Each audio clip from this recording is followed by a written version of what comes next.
ପରାଜୟ ପାଇଁ ଦାୟୀ କିଏ?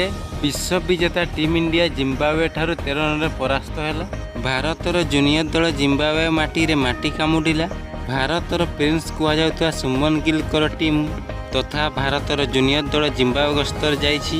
ଗତକାଲି ଜିମ୍ବାୱେର ହରାରେ ଷ୍ଟାଡିୟମରେ ଭାରତ ଏବଂ ଜିମ୍ବାୱେ ମଧ୍ୟରେ ପ୍ରଥମ ଟି20 ମ୍ୟାଚ୍ ଖେଳିଥିଲା।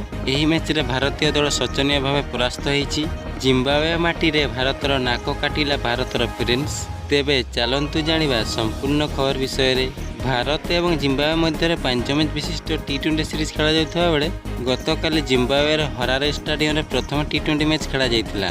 ଏହି ମ୍ୟାଚ୍ରେ ଜିମ୍ବାୱେ ଦଳ ପ୍ରଥମେ ବ୍ୟାଟିଂ କରିଥିଲେ। ନିର୍ଦ୍ଧାରିତ 20 ଓଭର ବ୍ୟାଟିଂ କରି 9 ୱିକେଟ୍ ହରାଇ 115 ରନ୍ ସଂଗ୍ରହ କରିଥିଲା। ଭାରତୀୟ ଦଳର କୌଣସି ବ୍ୟାଟ୍ସମ୍ୟାନ୍ ବେଶୀ ସମୟ କ୍ରିଜ୍ରେ ତିଷ୍ଠି ପାରିନଥିଲେ। 19 ଓଭର 5ଟି ବଲ୍ ଖେଳି 102 ରନ୍ କରି ଅଲ୍ ଆଉଟ୍ ହୋଇଯାଇଥିଲା। ତେଣୁ ଜିମ୍ବାୱେ ଦଳ 13 ରନରେ ଜିତି 1-0ରେ ଆଗୁଆ ରହିଛି।